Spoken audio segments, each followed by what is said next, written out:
Blessed na po ba tayo ngayong umaga? Ayan, so lahat blessed today, inaanyayahan ko po na tumayo at i-share po natin ang ating mga ngiti sa ating kapatiran. So magkakamayan po muna tayo. Let's hug, welcome each other po as we sing the songs.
treasure of your word.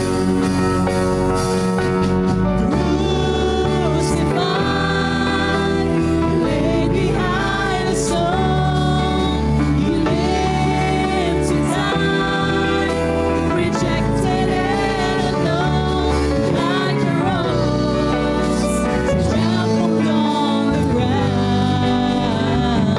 You took the fall and thought of me above all. You are crucified, laid behind a stone. You lived to die, rejected and alone, like a rose trampled on the ground. You took the fall and thought of me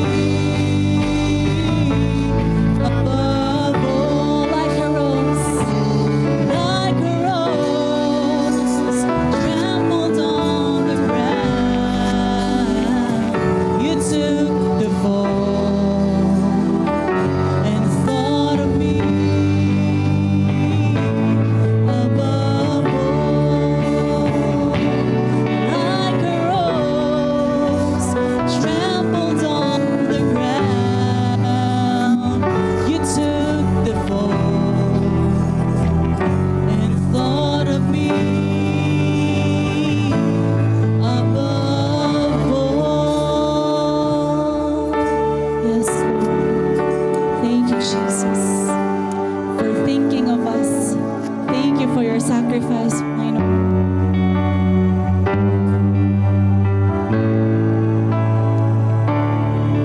In the darkness, we were waiting, without hope, without light, till from heaven you came running. There was mercy in your eyes to fulfill the law and prophets. To a virgin came the word, from a throne of endless glory to a cradle in the dirt. Praise the Father, praise the Son, praise the Spirit, three in one. God of glory, majesty, praise forever to the King of Kings. Kingdom coming and to reconcile the lost,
pagpapatawad, sa paglilinis sa aming mga kasalanan, Panginoon. Salamat sa pagliligtas sa amin, Panginoon. We remember your sacrifice and we thank you for our salvation in Jesus Christ. Yes, Lord. Thank you for your goodness, Jesus. Take this time to talk to Jesus. Praise His name. Sing to Him. Give praise to His name. Yes, Jesus. We love you. Praise you. Hear the cries of your people, Panginoon. Patawarin niyo po kami, Panginoon, sa aming mga kasalanan, Panginoon. Thank you for the sacrifice. Yes, Jesus. Sige po, manatili po tayo sa presensya ng ating Panginoon. Let's feel the Holy Spirit this time. Let us welcome the Holy Spirit with our open hearts and open minds. Hallelujah! Father God, we thank you for this day, O God. Panginoon, salamat po sa isang napakagandang opportunity, isang napakagandang araw to worship you and to glorify you, Lord. Lord, sa amin pong pag-aawitan, Panginoon, nawa, Panginoon, ikaw ay natuwa. Nawa, Panginoon, ikaw ay naitaas namin at nadakila namin, Panginoon. Because you are worthy to be praised. You are worthy to be glorified, Lord God. Walang ibang Diyos kundi ikaw lang, Panginoon. Panginoon, salamat po, O Diyos, sa buong nagdaang linggo, Panginoon, na hindi mo kami pinabayaan. Hindi mo kami iniwan, Panginoon. Bagkus kami ay iyong niluluban ng iyong banal na Espiritu, Panginoon. And Lord, for this day, for our worship service, for our hearing of your word, Panginoon, nawa po, Panginoon, ang inyong salita, ang manaog sa aming katawan, sa aming puso't isipan, Panginoon. And may your Holy Spirit covers us, Panginoon. Anoint us, Panginoon, by your Holy Spirit, Lord God. Lord, sa oras at araw na ito, Panginoon, if there is anything na magiging difficulties, Lord God, we rebuke it in your mighty name, Jesus. And it has no power over our lives, Panginoon, and over our activities this morning, O Lord. Panginoon, sa oras at araw na ito, salamat po sa buhay ng bawat isa na naririto, Panginoon, na sila hindi aksidente na nandito. Ang kundi, Panginoon, you have a purpose for them to hear your word. You have a purpose, Panginoon, upang mabago ang kanilang mga buhay, Panginoon. Salamat po, Panginoon, sa lahat ng inyong ibinigay sa amin. Salamat po, Panginoon, dahil ikaw ay namatay sa krus ng Kalbaryo in order for us to be saved from our sins and transgressions, Panginoon. Salamat po, Panginoon, kami iniligtas mo na. Gayon din po, Lord, sa mga kasamahan namin, kapatid at kaibigan na papunta pa lamang dito, Panginoon. At-ingatan mo po sila, gabayan mo po sila na makarating ng safe and sound sa iyong tahanan, Panginoon. Lord, we leave all these things to you, O God. We glorify your name, we honor you, and we worship you, Jesus. We accept you as our Lord and Savior, soon and coming King, baptized with the Holy Spirit, Panginoon, and you reign over our hearts, Panginoon. This is all we pray, we worship you in the mighty name of Jesus. Amen. Ito yung pinakamalalang consequence ng sin, separation from God. Next ay physical death. So nagkaroon na lang temporary na lang ang buhay natin, meron ng lifespan. Next, broken relationship. Dahil sa kasalanan na ito, nagkaroon ng division ng families. Ang kasalanan din ay may generational impact. Yung sinful nature natin ay naipasa o naipamana na sa lahat ng generation natin. Mula sa ninuno mo, nagkasala si ninuno mo, naipasa sa inyo, naipasa sa atin, hanggang sa mga anak-anak natin. So ano man ang choice mo, may consequences yan, kapatid. Come to Jesus. Hindi ka niya tatalikuran. Amen?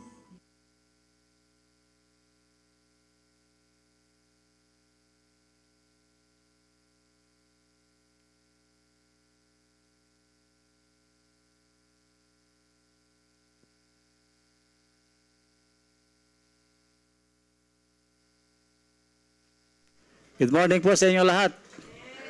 Na-miss nyo ba kami? Na-miss din namin kayo. Ayan. Tagal din, 1 buwan. Sabihin niyo sa inyo katabi, brother, sister, na-miss kita. Ayan. Tingnan niyo ang kanilang mga mukha kung kayo yung nabibless. Ayan. Bless tayo, di ba? Amen. Nung nakaraang linggo, talagang maulan, no? Napakalakas na ulan, talagang binabaha yung ibang mga lugar. At nakita natin kanila pinagdaanan. Lalo na yung malapit sa tabing dagat, tabing ilog, ayan. Yung iba nga, walang dagat eh, binabaha pa rin eh. Karsada, lalo na sa amin disyon, no? Lagpas tao araw, sabi ng balita. Amen. Ang ating message sa ngayong umaga, the death and resurrection of Jesus Christ. Sabi nyo nga, the death and resurrection of Jesus Christ. Ano ba to, no? Ang pinakatimpo, the cross gives forgiveness. And the resurrection gives victory. Ang cross daw ay nagkakaloob ng pagpapatawad. At ang pagkabuhay na muli ay nagkakaloob ng katagumpayan. Sabi nyo, kapatawaran, katagumpayan. Ayan. Ang text po natin, kung dala niyo po ang inyong mga Bible, 1 Corinthians 15, 3-4. Sabay-sabay po natin basahin. For what I received, I pass on to you as of first importance, that Christ died for our sins, according to the Scriptures, that He was buried, that He was raised on the third day, according to the Scripture. Amin Diyos na banal, salamat po muli sa muling pagkakataon nito, Panginoon, na kami malaya na makapakinig ng iyong salita, malaya, Panginoon, makapagpuri sa iyo, at malaya, Panginoon, na maging bukas ang aming isipan. Sa mensahe, sa umagang ito, alam namin, O God, na may gagawin ka at may plano ka sa bawat isa sa amin. Salamat, Panginoon, sa iyong ginawa. Ito ang aming dalangin sa iyo lamang, ang katas-taasang papuri. In Jesus' name we pray. Amen. Amen. Ano ba yung pinaka natatandaan nyo na pinakamahalagang pangyayari sa kasaysayan? Kung titignan po natin, yung hindi pa nakakilala sa Panginoon, ang unang sabihin nila, yung kasaysayan, lalo na yung mga senior na, ang tanongin mo, yung World War II, sabihin nila.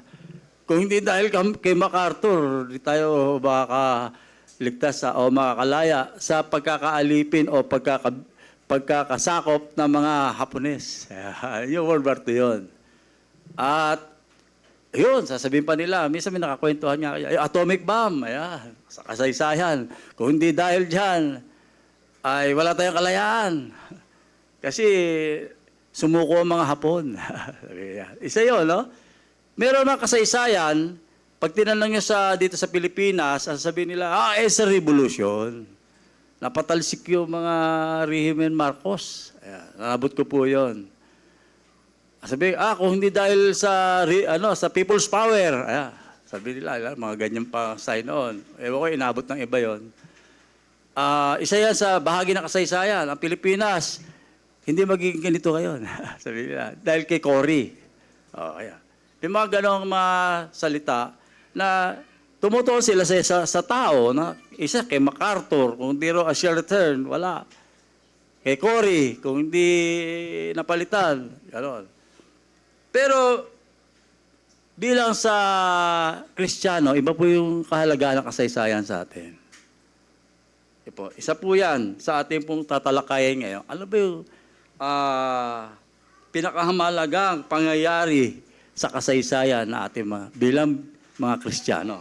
Una po, bakit napakahalaga ng cross? Pasasagot po yan mamaya.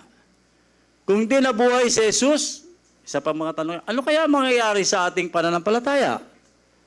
Magkakaroon kaya ng kabuluhan ng ating pananampalataya? Yung aking pagtayo ngayon dito, pumagsalita, meron kayang halaga? Kung hindi nabuhay muli si Jesus, palalaan po natin yan. Ang sentro po ng Christian faith ay hindi lamang sa kapanganakan ni Jesus, kundi ang kanyang kamatayan at muling pagkabuhay.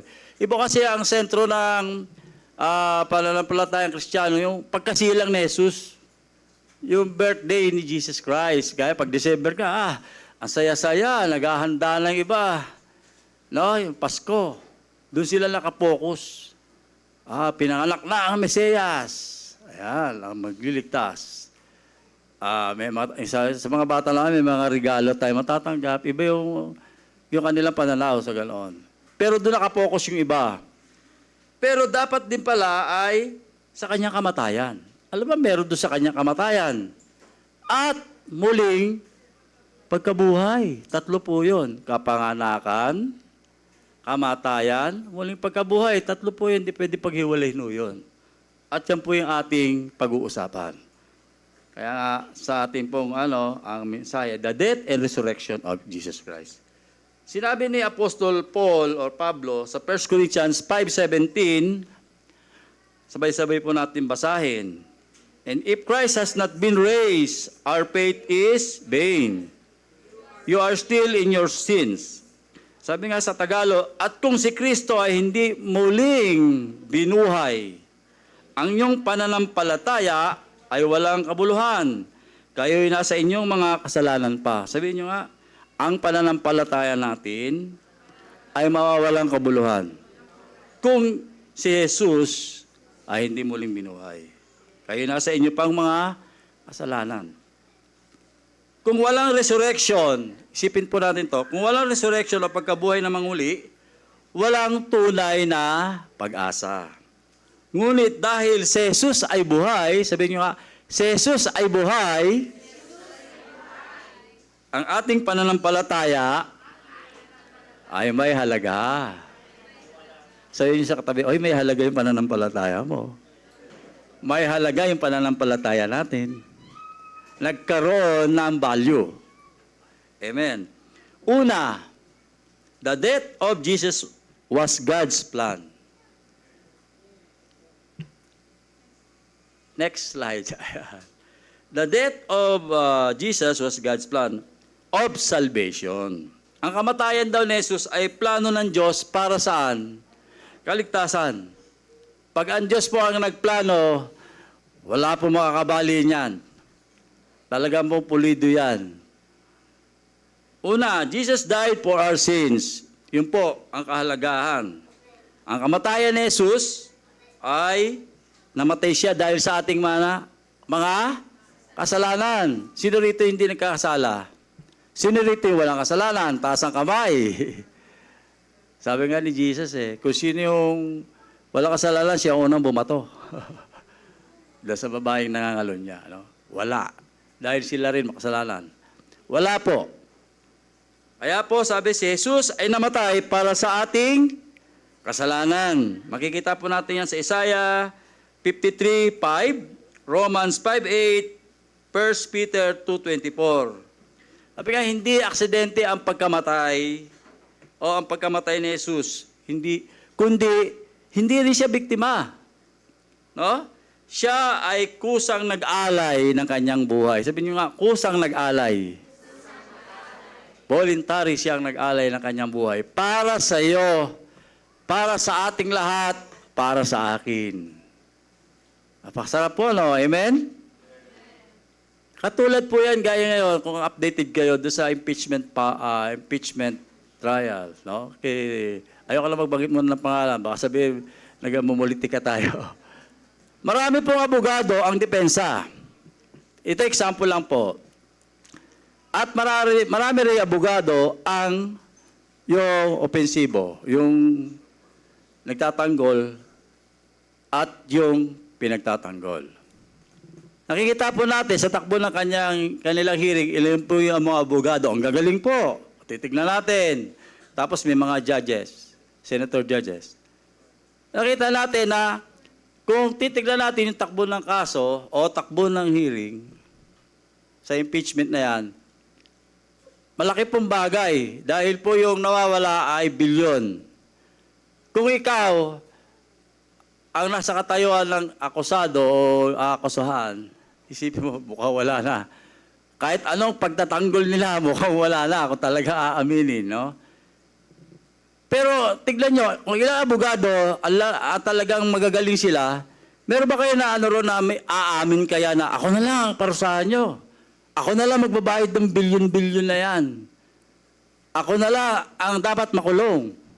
Meron ba sa kanila kaya na maglalakas loob na gano'n ang gagawin? Wala. Di ba? Tama ka. Wala. Pero, ang mabigat na kasalanan ng kanyang kliyente ay yung isakripisyo mo kaya, kung ikaw yung abogado, papayag ka kaya na ikaw yung magpakulong? Ikaw magbayad ng bilyon-bilyon? Di ba? Hindi. Ngayon, kay Jesus Christ, ganun po ginawa sa atin. Siya ang nagbayad ng ating mga kasalanan. Imagine niyo, no? Siya ang nagpapako sa krus. Dahil voluntaryo niyang inalay ang kanyang sarili. Batupad lang ang plano ng Diyos Ama para sa atin, kaligtasan at kalayaan sa kasalanan. Ngayon, tanongin mo yung sarili mo, may mga kasalanan ba akong pilit na dinadala kahit sinabi na ng Diyos na pinatawad na ako ni Kristo?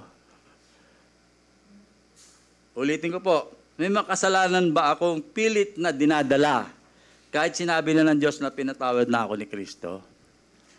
Iba kasi sa atin, hindi natin masasabi na bumabalik pa tayo sa dati natin na malaya na tayo dapat doon.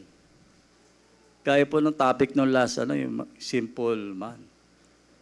Binigyan na tayo ng kalayaan ng Diyos. Niligtas na tayo. Siya na nagsakripisyo. Pero iba, pilit pa rin nililingon yung nakaraan, nagampanan na ng ating Panginoon Yesus sa krus ng Kalbaryo yung ating dapat na dadanasin. Number 2, the resurrections prove Jesus is Lord. Yung pagkabuhay na muli na tayo, na nagpapatunay na ating Diyos ay Panginoon at Diyos. Makikita po natin yan sa Romans 28, 5-6, Matthew 28, 5-6, Romans 1, 4, tsaka sa Acts 2:24. Ngayon sa Romans 1:4, sinasabi po rito, na ipinahayag sa anak ng Diyos na may kapangyarihan ayon sa Espiritu ng kabanalan sa pamamagitan ng pagkabuhay ng magmuli ng mga patay sa makatuwid bagay si Hesukristo na Panginoon natin. Siya po ay nabuhay na muli sa mga patay.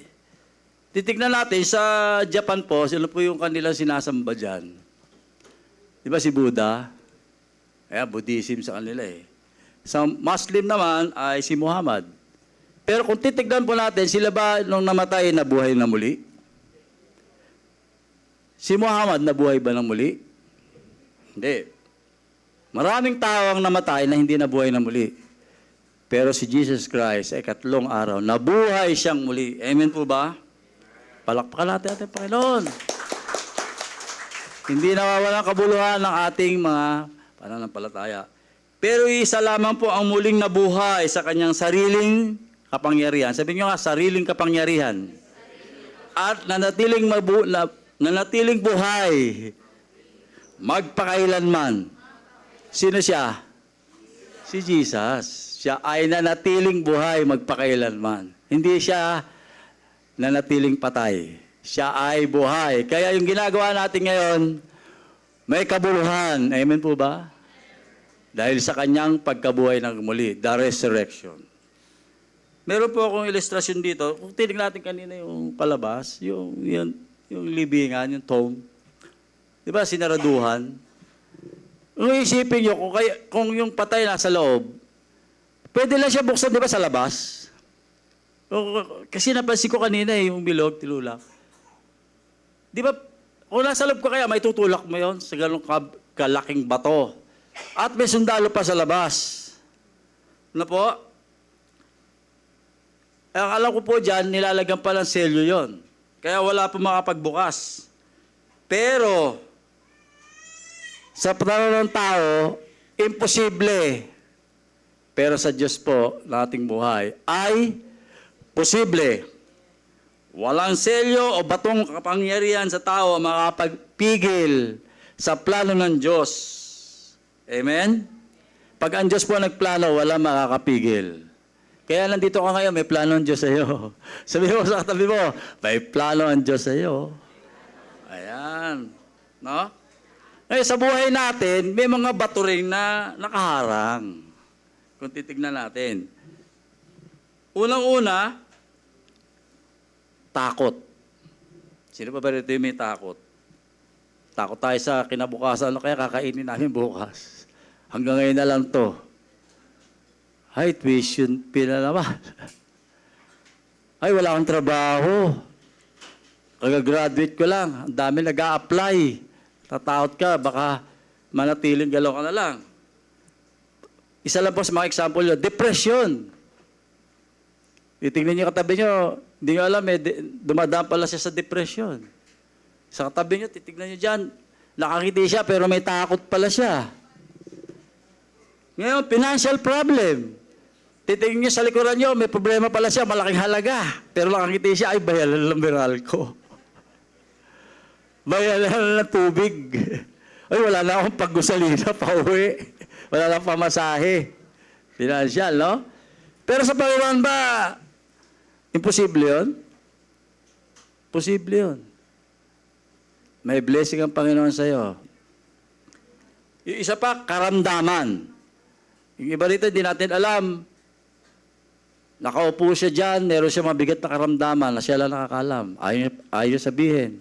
Pero sa Panginoon, wala po nalilingid. Kaya kang pagaling ng Diyos. Amen? Kaya mamaya, meron tayong tatalakayin yung ating 4 na pinaniniwalaan. The Savior, Healer, Baptizer of the Holy Spirit, and then the Son coming kay mamaya. Ano natin yon. Ang Diyos na bumuhay kay Jesus ay may kapangyarihan kumilos sa ating buhay. Kahit titignan mo yung iba dito, merong family problem pala. Pumunta rito, hindi mo alam, nag-away pala yung mag-asawa. Yung pala, magkapatid. Pero dito siya. Hindi naging hadlang. Pero dumadaan siya sa mga ganong pagsubok. Yun yung bato sa kanyang buhay na nakaharang. Pero walang imposible na ang Panginoon na buhay na kaya pong masolve yung mga bagay na yan. Amen po ba? Nag-iisip kayo siguro. Tama. Kailangan mabuhay ang ating pananampalataya na mapalakas natin. Yun nga po na-share ko kanina nung nagba-Bible study kami doon sa, noon pa to, yung sa karamdaman. Yung may matanda na yung host ng bahay, lagi po siya yung sumasalubong sa amin at nagba-Bible study kami. At noong time na yun, binata pa po ako, may kasama ako, matatanda rin. Sinama nila ako doon sa isang Bible study. At yung host ng bahay, wala ron. Nasa kwarto raw. At yung apo ay napakataas ng lagnat.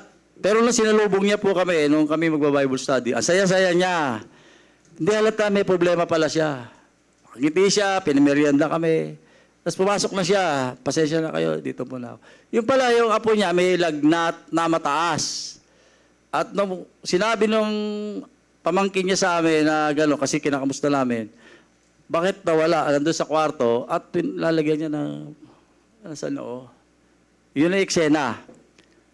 At sabi ko, di ba pag nagtitipon yung 2 o 3 sa kanya aligitnaan natin, nandun ang Panginoon. At siya ay nagpapagaling. Sabi ka, sa 4, this is the healer. Tapos sinabi namin, pag-pray natin, tama-tama matatanda yung kasama ko. Sabi nga, pagkasama mo yung matatanda, sila yung ng iglesia, pinakahaligi ng iglesia. Pinanalangin namin, alam nangyari? Tumayo yung bata, parang nagdahilan lang. Pinawisan siya, nagtatakbo na. Sabi na Lola, praise the Lord, you are po ko, nagtatakbo na, magaling na. Ganun po, instant healing kaagad. Palakpakan natin ating Panginoon. O ating Panginoon noon ay kumikilos noon, ngayon, magpakailan kumikilos po siya. Hindi po siya nagbabago. Jesus the same yesterday, today, and forever. Hebrews 13:8. Yan po atin sa Foursquare. Amen po ba? Yan. Ngayon, ang pagkabuhay na magmuli ni Jesus ay nagbibigay ng katagumpayan ngayon. Sabihin nyo nga, ngayon. Ayan. The resurrection give us victory today. Hindi po noon, bukas, kundi ngayon. Araw-araw po kasi ngayon. Ayan. Una po, victory over sin. Katagumpayan laban sa kasalanan. Sino rito yung minsan nagkakasala pa? Wabalik. Kasi ang kaaway po, laging kumikilos yan. Double time yan. Parang roaring lion nga yan, kung tawagin eh. Pakikita natin sa Romans 6:4, basahin po natin, tayo nga'y nangalibing nakalakip niya sa pamamagitan ng bautismo sa kamatayan, na kung paano si Kristo ay nabuhay na maguli sa mga patay sa pamamagitan ng kaluwalhatian ng Ama, ay gayon din naman tayo'y makakalakad sa panibagong buhay. Amen. Amen. Kaya yung kung tayo po ay alipin pa ng kasalanan, nailibing na po yung dati nating pagkatao. Wala na po yun. Tayo po'y bago lang nila lang. Lahat ay pawang nagsilipas na. Sabi nga doon sa Corinthians 5:17, 1 Corinthians 5:17.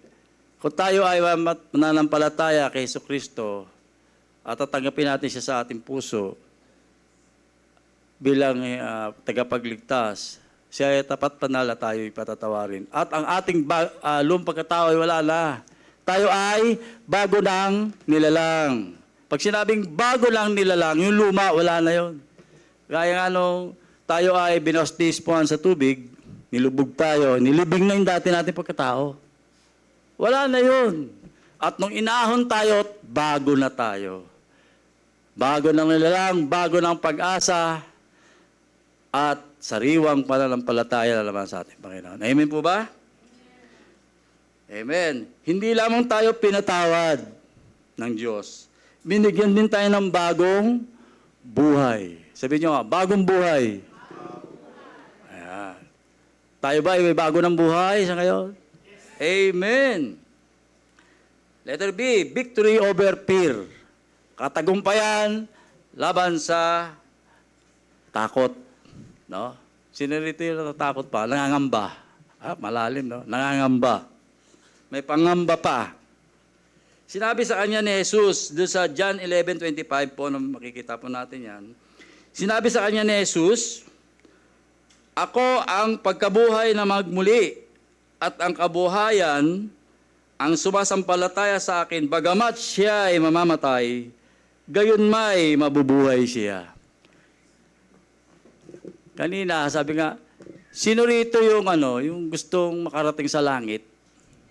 Okay, sinong gustong mauna? Di ba? Kamatayan lang kasi yung daan. Pero ang pangako ng Diyos, muli kang bubuhayin.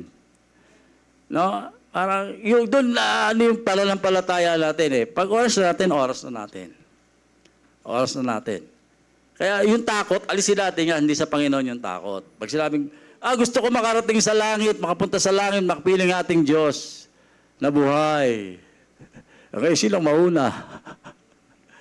Kaya lang na-hospital ako. Naalala ko nga, isi-share ko ulit. Makikita mo talaga sa hospital, isang linggo ko ron, kay sabi. Nakahiga ka eh. Kikita mo taas. Yung pala, isang way yun na tumingala ka, andyan ang Diyos. At tumawag ako, Lord, kung oras ko na, wala na akong magagawa. Ikaw na nagplano ng lahat eh. Ikaw lahat ang nag-engineer. Lahat ng na nangyayari sa buhay. Ngayon, kung bubuhay mo pa ako, may plano ka pa. Hindi pa tapos. Pero kung hindi, makakapiling na kita. Pero sumagot ang Panginoon, may plano pa. Kaya dapat huwag tayo matatakot sa kamatayan. Dahil yan, isang pagpapala sa isang Kristiyanong mamatay ka dahil may yan po ay magkakaroon ng kabuluhan sa Panginoon pag namatay ka dahil sa Panginoon.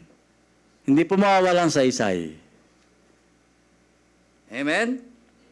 Dahil ikaw ay muling mabubuhay. Okay, sa letter C, meron pong kapareho, no? Victory over death. Katagumpayan laban sa kamatayan. 1 Corinthians 15:55 to 57. Kasi nasa resurrection tayo, napagtagumpayan ni Jesucristo ang kamatayan. Sa verse 55, saan naroon, o kamatayan, ang iyong pagtatagumpay? Saan naroon, o kamatayan, ang iyong tibo?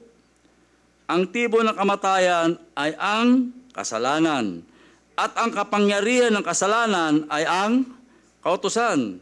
Datapwat, salamat sa Diyos na nagbigay sa atin ng pagtatagumpay sa pamamagitan ng ating Panginoon Jesucristo. Sabihin nyo, kapatid, nagtagumpay na tayo. Dahil kay Kristo Jesus. Sabi nga, hindi katapusan ang kamatayan para sa mananampalataya. Inuulit ko po ito. Hindi katapusan ang kamatayan para sa isang mananampalataya. Ito ay simula ng buhay na walang hanggan kasama si Kristo. Amen po ba? Katulad po yan ng isang tuwing gabi, pag matutulog na tayo, parang tila nananalo yung kadiliman. Di ba? Madilim. Pero alam natin, darating yung umaga, magliliwalag na yung paligid. No? Hindi mapipigilan yung pagsikat ng araw. Nakaplano po sa Diyos yan eh. Nakadesign yan. Kahit madilim ngayon, darating ang araw. Katulad po, kahit gaano kalakas ang bagyo, darating ang magandang panahon. Hindi puro bagyo. No, ganito rin ang resurrection.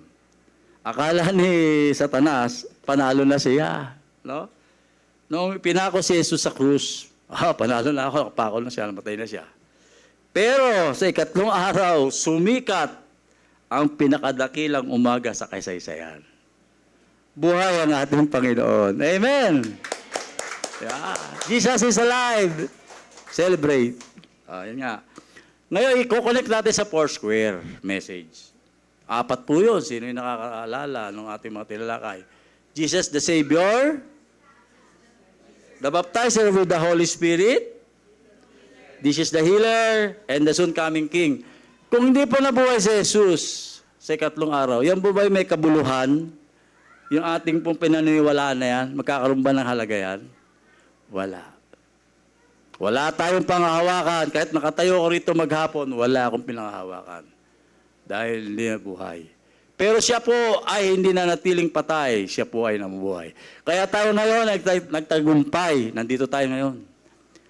Hindi na walang kabuluhan ng ating ginagawa ngayon. Kahit ikaw, mag-share ka sa iyong mahal sa buhay, sa iyong kapatid, sa iyong kaibigan, at sa malapit mo, mga kakilala, hindi mawalang kabuluhan. Dahil bakit? Totoo yung sinasabi mo. May value, may halaga, may basihan. Dahil ang ating Diyos na pinaglilingkuran at isineshare ay buhay. Amen? Hindi katulad ng iba na namatay at hindi na nabuling nabuhay. Sabi nga rito ulitin ko po. Number 1, Jesus the Savior, John 3:16.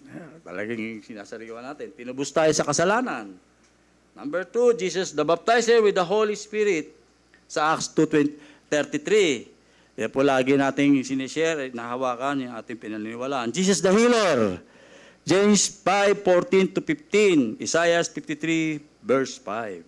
Sabi nga sa Isaiah 53 verse 5, nasusulat po, ngunit siya ay nasugatan dahil sa ating mga pagsalangsang. Siya ay nabugbog dahil sa ating mga kasamaan.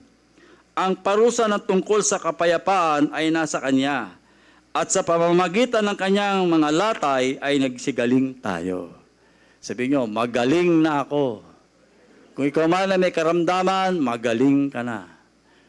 Dahil sa ating Panginoon, sa iyong pananampalataya sa Kanya. Amen? Sa James 5:14 to 15, may sakit baga ang sinuman sa inyo? Ito yung pinahawakan ko eh. Yung pinag-pray namin yung bata. Sabi, may sakit baga ang sinuman sa inyo? Ipatawag niya ang mga matanda sa iglesia at ipanalangin nila siya na pahiran nila ng langis sa pangalan ng Panginoon. Gaya po yung ginawa ni Pastora noon dito sa atin. Kung may makaramdaman, nilagyan tayo ng langis. Isa po yun. No? At ang panalangin ng na may pananampalataya ay magliligtas sa may sakit. At ibabangon siya ng Panginoon. At kung nagkasala siya, siya ay ipapatawad sa kanya. Amen. Meron din po palang forgiveness, no? Sabi nga, ang Diyos ay patuloy na nagpapagaling ayon sa kanyang kalooban at layunin. Kasi minsan iniisip natin, tagal ko naman gumaling. Meron naman pinagaling kagad, instant healing.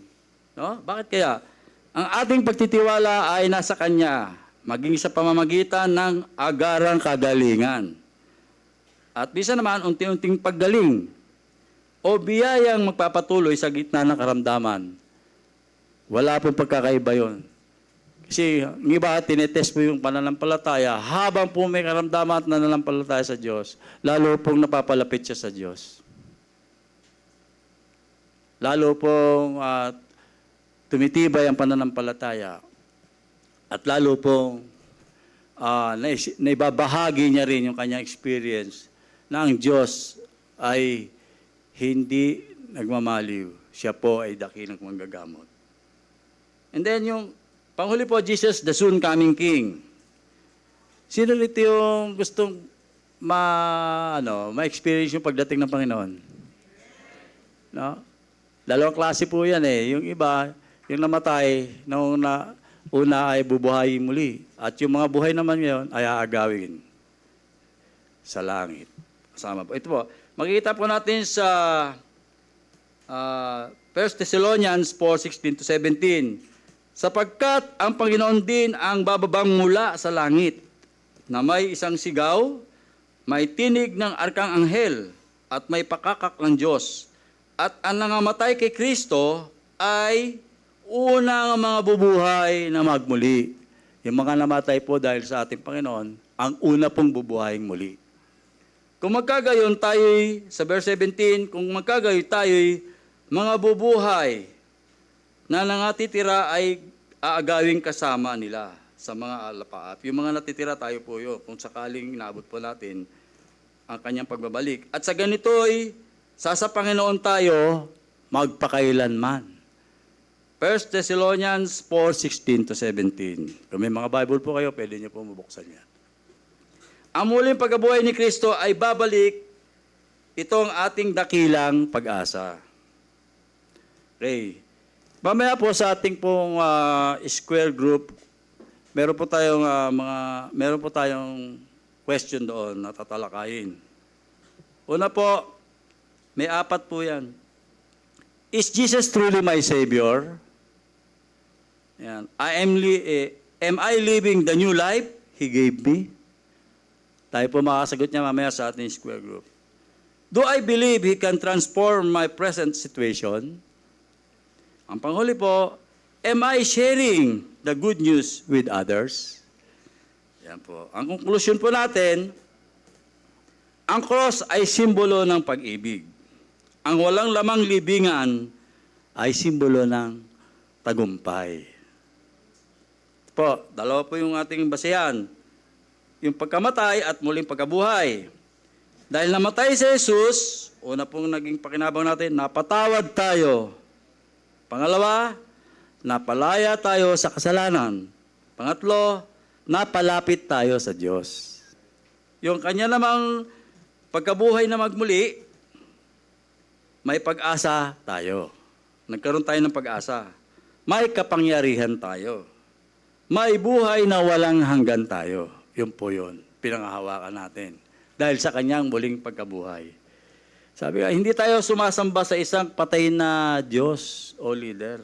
Sumasamba tayo sa buhay na Panginoon. Amen. Sabi niyo, sumasamba tayo sa buhay na Panginoon. Amen. Ito po, maiwan ko lang po sa inyo, Romans 10:9. If you declare with your mouth, Jesus is Lord, and believe in your heart that God raised Him from the dead, you will be saved. Amen. Tayo pong lahat ay umukot manalangin. Amin. Diyos na banal, makapangyarihan sa lahat. Salamat mo muli sa iyong ginawa sa umagang ito. Nawa Panginoon, naging bukas ang aming puso't isipan sa mensahe na nais mo iparating sa amin. Nawa, Panginoon, ito po'y magkaroon kabuluhan at may bahagi namin, Panginoon, sa aming mga mahal sa buhay, sa aming kakilala, at kung sino man, Panginoon, na aming ma-share nito, nawa, Panginoon, ay ito ay tumubo sa kanilang mga puso at magbunga, Panginoon, at may bahagi rin nila. Salamat sa iyong ginawa, Panginoon. Tinataas ka namin at nilulahati sa aming kaligtaan. Sa iyo lamang ang papulit pagsamba at kataasan. In Jesus' name we pray. Amen. Magandang umaga po sa inyong lahat.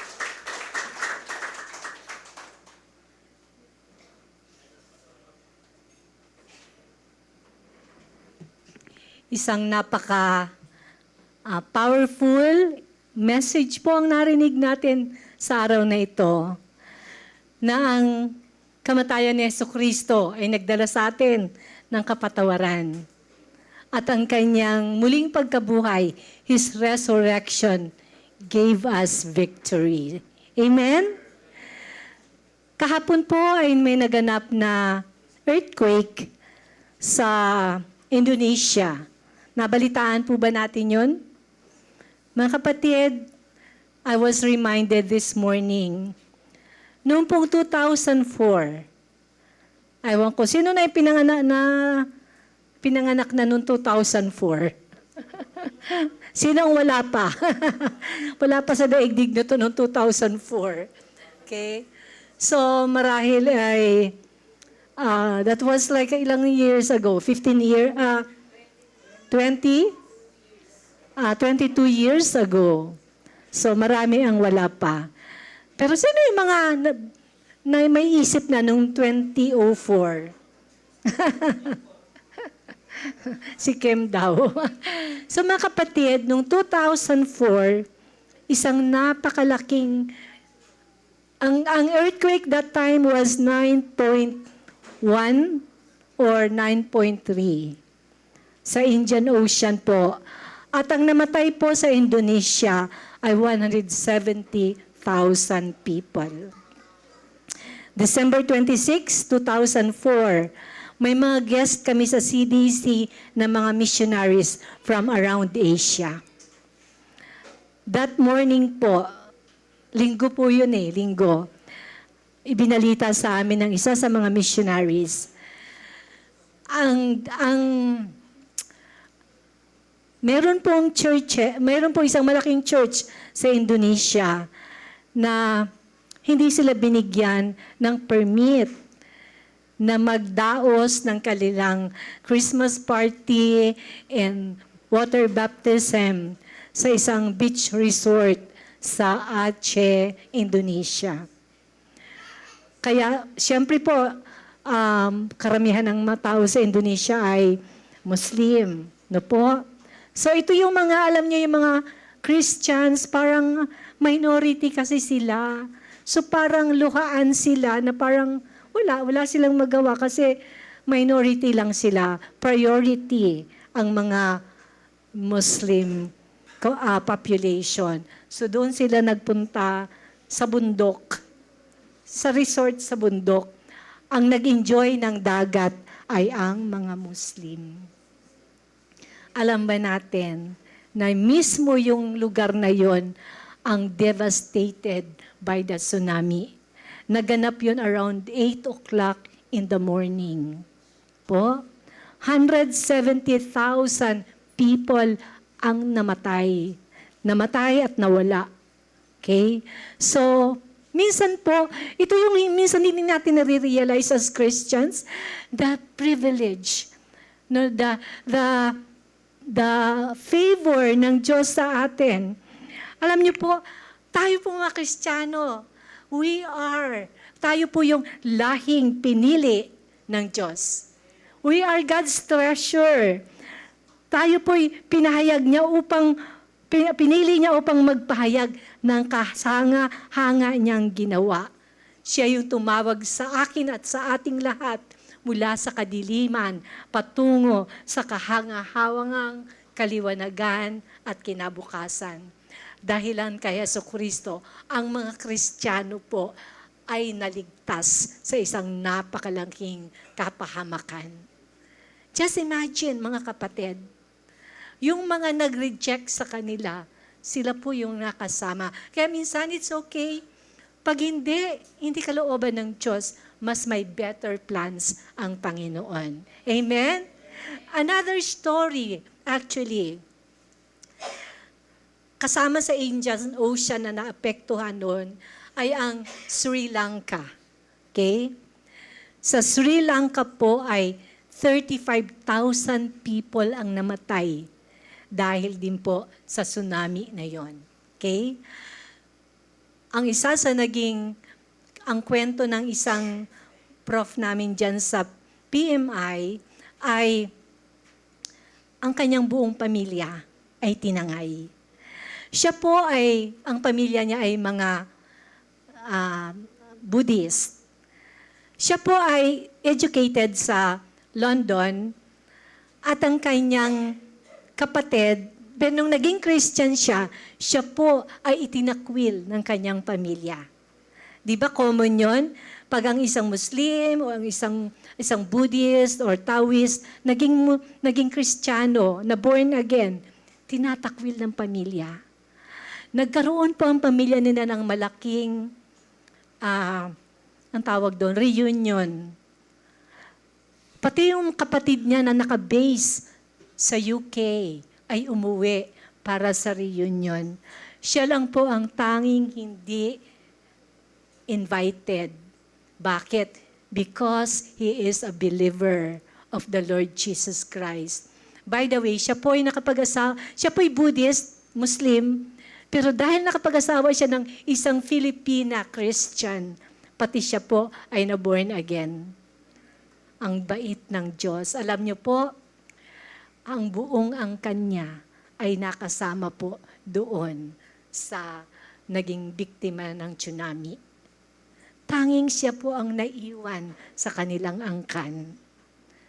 So nakita po natin, sometimes pag Christian ka parang inaapika. Hindi po. God will not allow us na apihin tayo. Because we belong. We are God's chosen treasure. And thank God, because of the resurrection of the Lord Jesus Christ, God has given us the victory. Amen? Kaya po mga kapatid, ang Sunday, lagi natin ipinapangaral, Sunday belongs to the Lord. It is our worship day. Di ba? Tayo'y tinatawag bilang mga piniling hari at mga pari ng Diyos. We must be present every time we worship together. Amen? It's the best choice that you make every Sunday. Amen? So salamat sapagkat kahit maraming hadlang, naririto tayo. Amen? Praise God, mga kapatid, we celebrate. We must always celebrate and we must always be thankful that we are followers, disciples of the Lord Jesus Christ. Mapalad po tayo. Amen? Yes, sapurihin ang Diyos. Salamat sa mensahe sa araw na ito. Amen.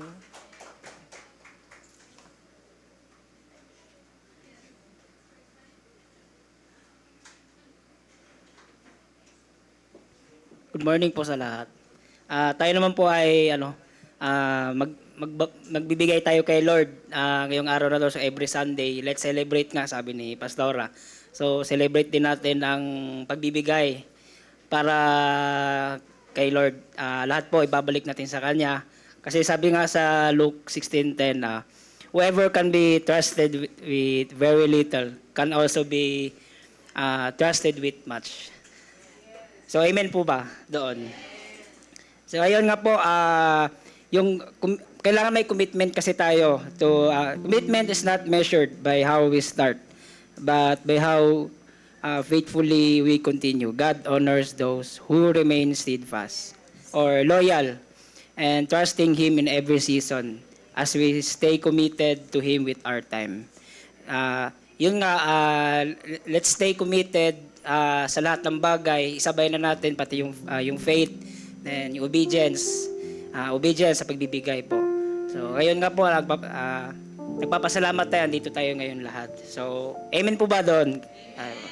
So, ayun nga po, let's pray for yung obedience natin sa pagbibigay kay Lord. Lord, kami po ay nagpapasalamat na dito kami ngayon. Na itong nagdaang bagyo, Lord, kaming lahat ay safe. Halos kompleto kami. Ngayon, marami kami, andito kami sa church. And hindi mo kami pinabayaan, Lord Jesus.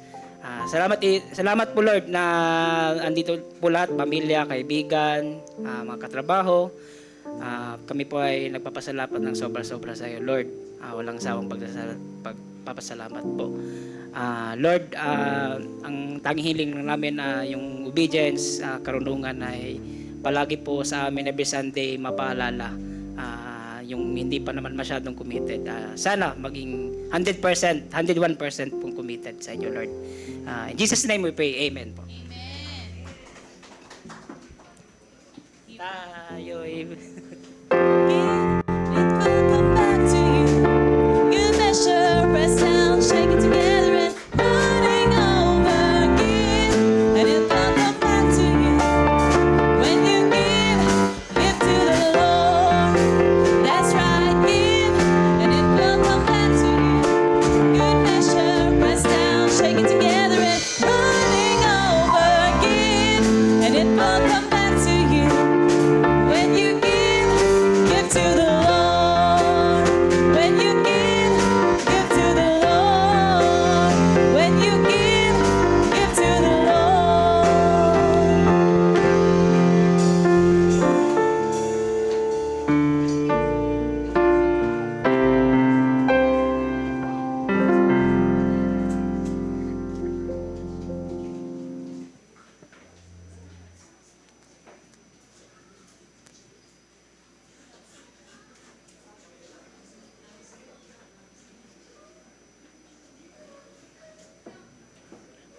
Good morning po. Dadako na po tayo sa ating mga announcement po.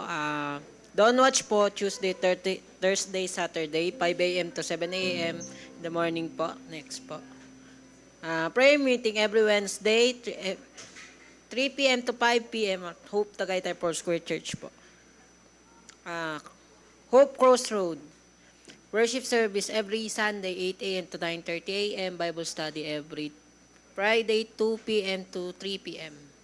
Rodelito sa Madeo, Cavite, every Friday, 3 p.m. to 5 p.m. Bible study po.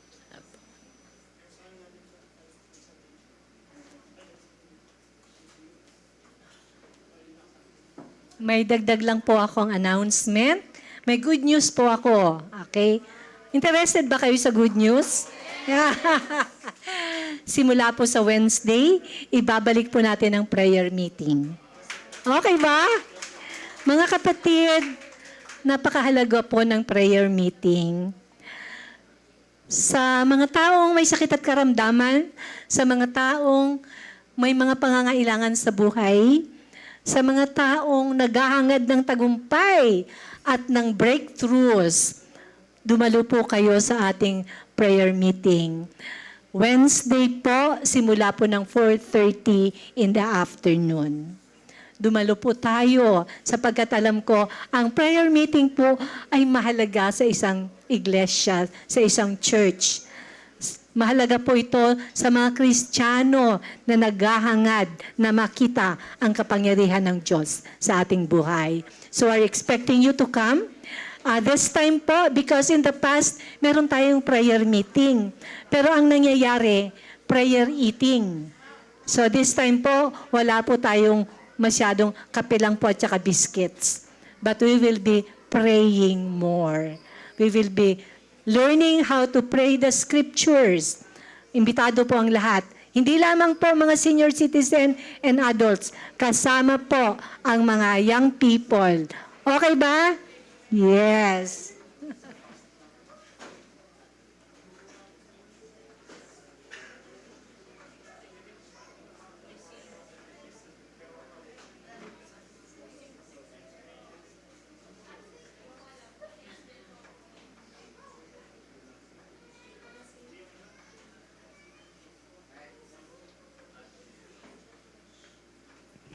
Ayan, so sige po, tayo po ay tumayo. And let's give thanks to the Lord sa message po na binigay niya sa atin ngayong araw, na I hope marami po tayong natutunan At marami po tayong pagbubulay-bulayan para sa ating cell group mamaya. Ano po? So, to end our service, let's have a closing prayer. Panginoon, salamat po sa oras at araw na to, Lord, sa iyong salita, sa iyong buhay, especially na inialay mo sa amin, Panginoon. Salamat po, Panginoon, dahil iyong palaging pinapaalala na ikaw, Panginoon, ang tanging Diyos na nagligtas sa amin sa kasalanan. Ikaw lamang ang tanging Diyos na nabuhay, Panginoon. Salamat, Lord, because of your holy blood, we are clean, Panginoon. Kami po iyong nilinis mo na sa aming mga pagkakamali, sa anumang bahid ng aming karumihan, Panginoon. Ginawa mo po kaming pure at malinis, Panginoon, sa inyong harapan. Lord God, I thank you for this day. We thank you for the opportunity to worship you, to hear your word, Panginoon.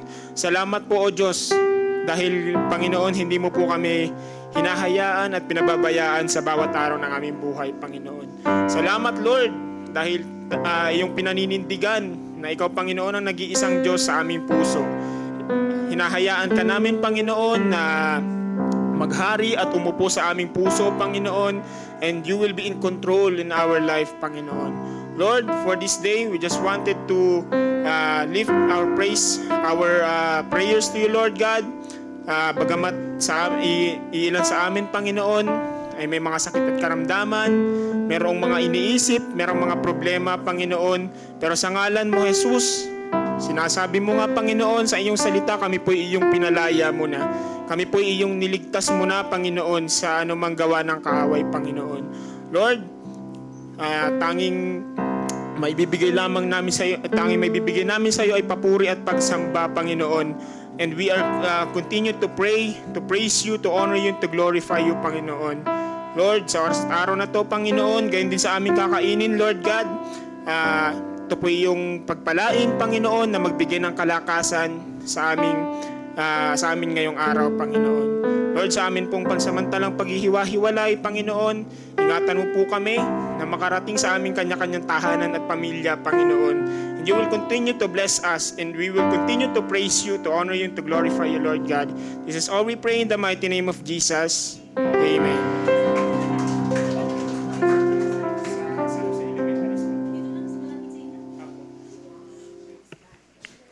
Okay, I want us to rejoice with Ronald. Mag-start na siya mag-teach. Diyan lang po sa kapitbahay, sa San Jose Elementary School. So, the Lord is answering prayers. Pinagpipray natin sa Don't Watch yan. So, salamat sa Panginoon. Please go to your square group.